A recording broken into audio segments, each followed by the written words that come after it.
안녕하세요. 저는 춘천 한마교회를 다니는 안명옥입니다.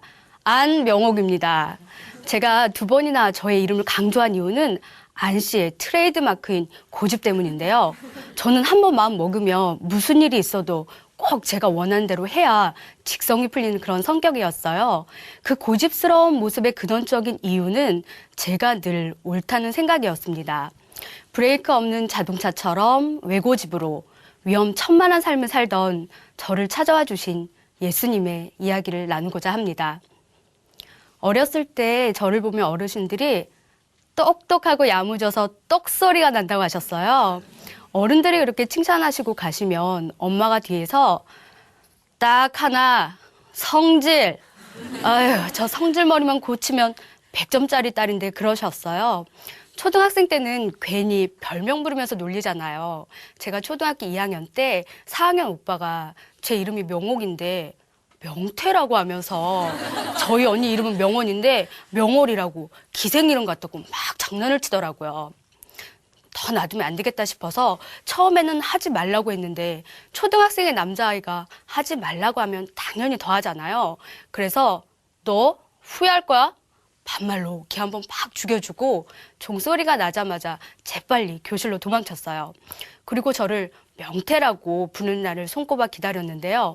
어느 날 방과 후에 집으로 돌아가는데 그 오빠가 저를 봤는지 뒤에서 막 따라오면서 야! 명태! 하는 거였어요. 저는 그날을 기다리고 있었기 때문에 드디어 올 것이 왔구나 하고 그 오빠가 다가올 때까지 가만히 있다가 한 번 더 명태하는 순간 돌아서서 있느니까 따귀를 때려줬어요. 그리고 곧장 발을 벨로 걷어찼는데 쓰러질 줄 알았던 이 오빠가 안 쓰러졌어요. 그래서 한 번 더 걷어찼더니 이 오빠가 꼬꾸라져서 일어나지도 못하고 울더라고요. 그리고 집으로 돌아왔는데 여기서 멈추면 후환이 있을 것 같은 불길한 생각이 드는 거예요. 초등학생 때 4학년과 2학년은 하늘과 땅 차이잖아요. 그래서 저희 집에 큰 개를 키웠는데요. 개를 끌고 막 뛰어서 학교 운동장으로 다시 갔습니다. 그 이후로 그 오빠가 제 이름만 들어도 복도에서 돌아서 다른 곳으로 갔고요. 급식 때 명태조림 같은 거 나오면 절대 안 먹는다고 그러더라고요. 이런 성격인 제가 사회생활을 시작하게 되었는데요. 직장생활은 학생 때와는 차원이 다르더라고요. 저는 누구한테 지는 것도 싫고 누구 밑에 있는 것도 싫은데 회사에서는 상사한테 부당한 대우를 당해도 좀 참아야 하고 나 혼자 일 잘한다고 되는 것도 아니고 너무 힘든 거예요. 그런데 제가 대학생 때 부모님한테 취업하면 대학 4년 동안 받은 용돈과 학비를 다 갚겠다고 했거든요. 저는 그게 맞다고 생각했어요. 대충 계산해 보니까 2년 동안 장학금 받은 거 제외하고 학비랑 용돈이 거의 3천만 원이더라고요. 쓸 때는 좋았는데 막상 갚으려고 하니까 싫어도 회사를 그만둘 수가 없는 거예요. 정말 울며 겨자 먹기로 회사를 다녔고 부모님한테 다 갚았습니다. 그때 우리 팀의 부장님은 강 씨, 차장님은 최 씨, 저는 안 씨잖아요. 다들 고집이 얼마나 대단했었는지 우리 팀이 다 해먹는다고 할 정도로 막강한 팀이었어요. 어느 날 신입사원이 왔었는데요. 34살 노총각이더라고요. 오랫동안 고시를 준비하다가 입사가 늦어진 거였어요. 나이가 많아서 그랬는지 자격증이 있어서 그랬는지 뭔가 도와드리려고 하면 무슨 아랫사람 대하듯이 저에게 하는데 아주 기분이 나쁘더라고요. 그러다 이분이 세무와 관련된 중요한 일처리를 놓쳐서 그 규모가 커서 잘못하면 큰 손해가 발생하는 거였어요. 부장님이 불러서 공인 회계사하면 뭐 하냐고 하면서 공개적으로 호통을 치니까 이분이 완전히 자존심이 뭉개진 것 같더라고요. 저에게 와서 도움을 청했었는데 제가 보기에는 아직 멀었다 싶어서 선약 있어서 안 된다고 하고 그냥 퇴근했습니다. 다음날 왔더니 혼자 밤새 얼마나 걱정을 했는지 수염도 못 깎았고 얼굴이 새까맣게 돼서 앉아있더라고요. 오후에 최 차장님이 바쁘지 않으면 좀 도와주라고 하셨는데 제 업무도 아니었고 그날 처리할 일이 많아 안 된다고 말씀드렸어요. 몇 시간 뒤에 강 부장님이 부르시더니 명호가 해결해줘 하시는데 이제 그만 도와드려야겠다는 마음이 들더라고요. 그렇게 하겠다고 말씀드리고 자리에 앉아서 저를 모시러 오기를 기다렸습니다. 한 30분 뒤에 이분이 제 자리에 와서 90도로 인사를 하면서 선배님 제 자리로 가시죠 하는데 완전히 풀이 죽어서 부탁하더라고요. 그 모습을 보니까 제 자존심이 회복되는 것 같으면서 마음이 풀어지더라고요. 한 일주일 지났을까? 제가 결제를 받고 기분 좋게 나오는데 이분이 복도에 서 있다가 선배님 부르는 거였어요. 제가 상냥하게 네, 누구씨? 대답했는데 제 앞에 다가오더니 이분이 남자니까 저보다 키가 훨씬 컸거든요. 너무 가까이 서서 저를 이렇게 내려다보더니 안 선배, 악마 같아. 이러고 가버리는 거였어요. 내가 지금 잘못 들었나? 갑자기 머리가 띵 하면서 주변이 하얗게 되더라고요. 너무 충격적이었습니다. 한참 뒤에 정신을 차리고 사무실로 와봤는데 신입사원 자리가 비어 있었어요. 더 좋은 곳에 취직되어서 그만둔다고. 오히려 잘 되었다고 주변에선 말하는데 뭔가 알 수 없는 마음이 들었습니다. 그래도 떠난 사람이니까 그냥 있자 이렇게 마음을 접으려고 했었는데요. 신입사원의 말은 쉽게 잊혀질 말이 아니었어요. 자다가 또 그 생각만 나면 벌떡 일어나게 되더라고요. 도대체 왜 나에게 그렇게 말한 건지, 정말 내가 그런지 도통 이해가 안 되는 거예요. 제 인생에서 처음으로 답이 없는 질문을 스스로에게 하게 되었습니다. 평소처럼 출근하는데 휴대폰으로 문자가 하나 왔어요. 부고 알림 문자였어요. 우리 회사에서는 직원의 경조사를 문자로 보내주는데요. 직원의 직계 가족까지 워낙 많이 오다 보니까 사실 별로 관심이 없었거든요. 그래서 휴대폰을 그냥 딱 닫으려고 하는데 이름이 낯익었어요. 다시 봤더니 제가 회사에서 롤모델로 따르던 선배인 거였어요. 그런데 본인상이더라고요. 너무 놀라서 회사에 도착하자마자 사무실로 뛰어갔습니다. 어떻게 된 건지 들어봤더니 전날 늦게 귀가하셨는데 아파트 앞에서 돌연사했다고 하더라고요. 그런데 정작 회사는 선배의 죽음을 산재로 처리해야 되냐 말아야 되냐 하면서 하나의 처리할 일거리로 보고 의견이 분분한 거였어요. 그 모습을 보는데 아니 사람이 죽었는데 이건 아니다 싶으면서 뭔가 지금까지 제가 굳게 믿고 있던 것들이 흔들리기 시작했습니다. 뭘 어떻게 해야 될지 모르겠고 갈 길을 잃은 것처럼 혼란스러워졌어요. 의욕도 없어지고 몸살처럼 한동안 몸도 계속 아팠습니다. 하루는 조금 일찍 퇴근하고 집에 갔는데 우리 집에서 예배를 드린다고 목사님이랑 교회 분들이 오셨어요. 저도 거실에 앉아 같이 예배를 드리는데 목사님이 사사기 말씀을 하시더라고요. 사사기에는 이스라엘에 왕이 없어 사람마다 다 자기 소견에 옳은 대로 행하였다고 하시는데 왕이 없어 제 가운데 있는 이스라엘 민족이 마치 저 같다는 생각이 들었습니다. 도저히 안 되겠더라고요. 그래서 부모님을 따라 다음 날부터 새벽 기도를 갔습니다. 하나님 앞에 정직하게 제 마음을 아뢰는데 간절한 기도가 되어지더라고요. 그러다 출근하는데 어떤 길은 사람이 보기에 바르나 필경은 사망의 길이라는 잠언 말씀이 생각났어요. 사람이 보기에 바른데 사망이라고? 바른 것이 왜 사망이라는 건지 제 머리로는 이해가 안 되더라고요. 또 한 주가 지나서 이번에는 너는 마음을 다하여 여호와를 의뢰하고 내 명철을 의지하지 말라는 말씀이 생각났어요. 제가 네 하나님 제 명철을 의지하지 않고 하나님만 의뢰할게요. 이렇게 대답했는데 바로 너는 범사의 그를 인정하라. 그리하면 내 길을 지도하시리라.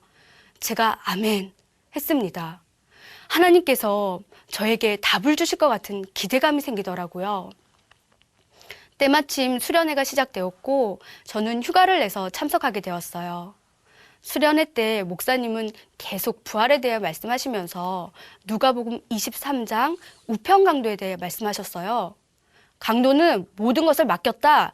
강도는 부활의 주를 믿었다 하시면서 부활의 주, 목사님이 강대상에서 부활의 주를 3번 외치시는데 저도 모르게 제 마음도 같이 외쳤어요.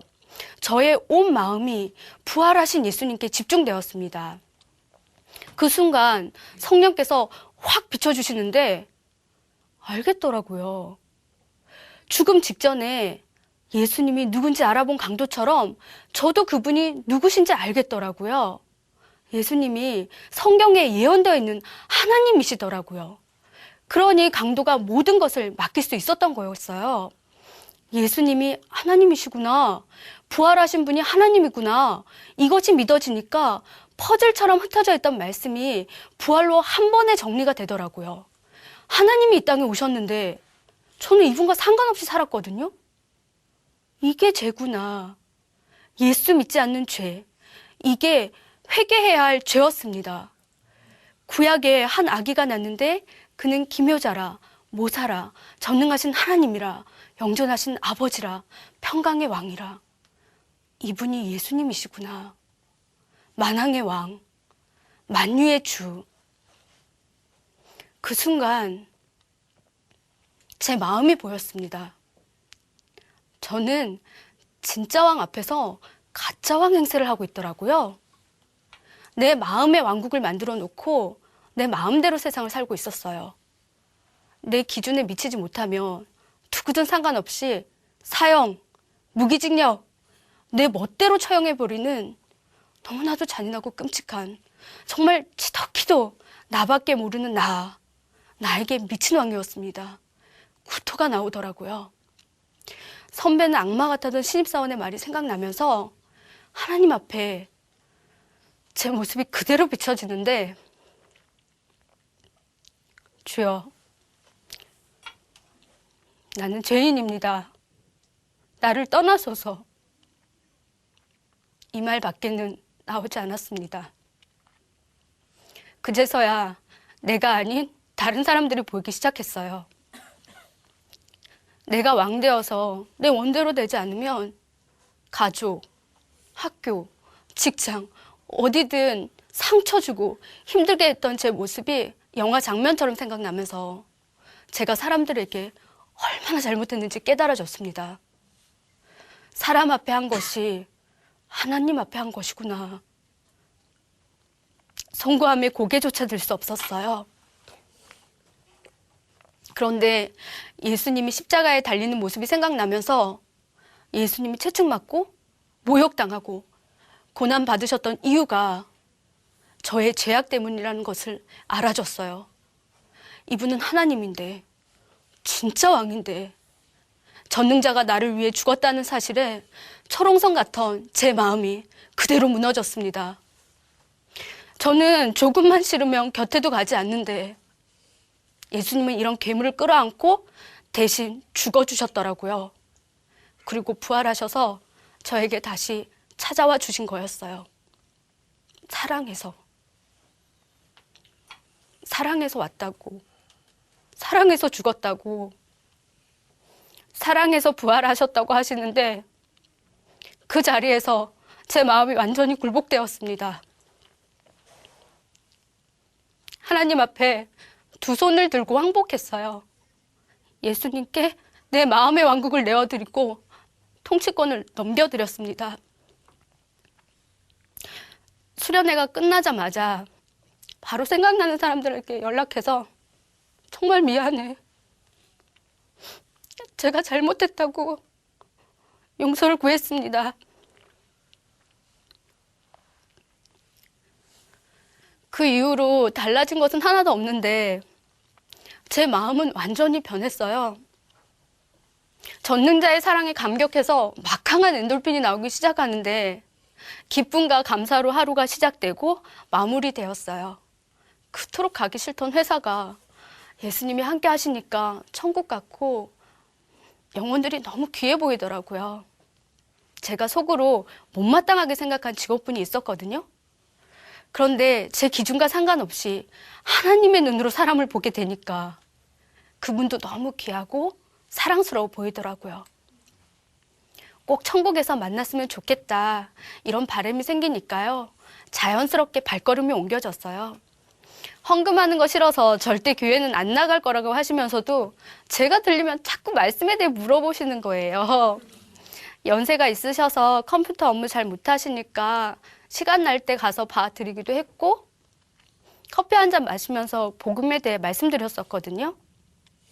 한참 후배한테도 밥 한 번 안 사는 조금 인색한 분이셨는데 예수 믿는 사람은 좀 괜찮은 것 같다고 하시면서 저에게 밥을 사주시더라고요. 제가 다른 곳으로 발령이 나게 되어서 마지막으로 성경책을 선물해 드렸었는데요. 아이처럼 좋아하시더라고요. 불끄러미 그 모습을 보는데 제 마음이 울컥했어요. 그분을 바라보시는 하나님의 마음이 저에게 전달된 거였어요. 예수님이 어린 나귀를 타고 예루살렘에 입성하듯 그렇게 예수님이 내 안에서 나를 통해 영혼들을 만나러 가기를 원하셨던 거예요. 제가 예수님의 손과 발이 되어 예수님이 가장 사랑하는 영혼들을 만날 수 있다는 생각이 드니까 저도 모르게 눈물이 나더라고요. 그러니까 어떻게 세상 기준이 전능자의 마음을 따라갈 수가 있겠어요? 무조건 하나님이 옳습니다. 천하보다 귀한 것이 영혼이라는 말씀에 아멘 하게 되었습니다. 발령받은 새로운 근무지는 전에 비해 열악한 환경이었는데요. 인원에 비해 업무량도 굉장히 많았고 무엇보다 그곳에는 퇴직을 얼마 남겨두지 않은 팀장님이 계셨는데요. 독특한 성격에 이분과 안 싸운 직원이 없더라고요. 그런데 제 마음에 조금의 요동이 없었고 내가 왜 이런 곳에 발령받았나 그런 생각 자체가 들지 않았습니다.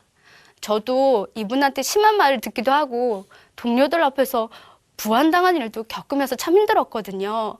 그런데 그때마다 하나님께서 로마서 13장 말씀을 통해 관원은 하나님의 사자가 되어 내게 선을 이루는 자라 하시며 상관에게 철저히 복종하라고 하시더라고요.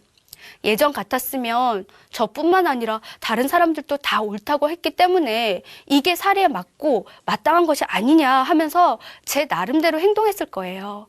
그런데 저의 진짜 왕이신 예수님의 말씀에 복종하라고 하시니까, 상관에게 복종하라고 하시니까 한마디 불평 없이 그 말씀에 순종하게 되었습니다.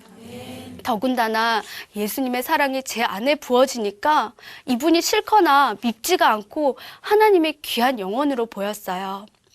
그곳에서 근무하는 마지막 날 하나님이 보호해 주시고 인도해 주심이 너무 감사해서 새벽에 감사 기도를 드렸는데요.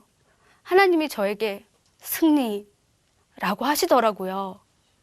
세상에서의 승리는 이기는 것이고 대접받는 것이고 높아지는 거잖아요. 그런데 천국의 승리는 낮아지는 거고 섬겨드리는 것이고 사랑하는 것임을 알게 되었습니다. 제가 왕으로 살 때는요, 제가 너무 옳다고 생각했기 때문에 다른 사람에게 어떻게 행동해도 죄책감이 없었어요. 그런데 예수님을 만나니까 제가 정말 위험천만한 삶을 살고 있었다는 것을 알게 되었습니다. 하나님께서 저에게 말씀의 브레이크를 선물해 드렸는데요. 주님의 말씀이니까 억지로 애쓰는 것이 아니라 제가 예수님을 사랑하니까 더욱 말씀에 순종하고 싶어지더라고요. 제가 정말 위험천만한 삶을 살고 있었다는 것을 알게 되었습니다. 하나님께서 저에게 말씀의 브레이크를 선물해 주셨는데요. 저의 왕이신 예수님의 말씀이니까 억지로 애쓰는 것이 아니라 제가 예수님을 사랑하니까 말씀에 더욱 순종하고 싶어지더라고요. 예수님에 대한 저의 사랑의 표현은 브레이크를 꽉 밟는 순종입니다. 그리고 예수님이 가장 사랑하는 영혼들을 마음과 뜻과 정성을 다해 사랑하는 것입니다. 하나님은 사랑이시더라고요. 부활은 전능자가 우리를 사랑하셔서 이 땅에 오셨다, 가셨다는 사랑의 증거였습니다. 저는 앞으로 주님 오실 그날까지 말씀에 순종하고 예수님만 전하는 사랑의 사도로 살고 싶습니다. 감사합니다.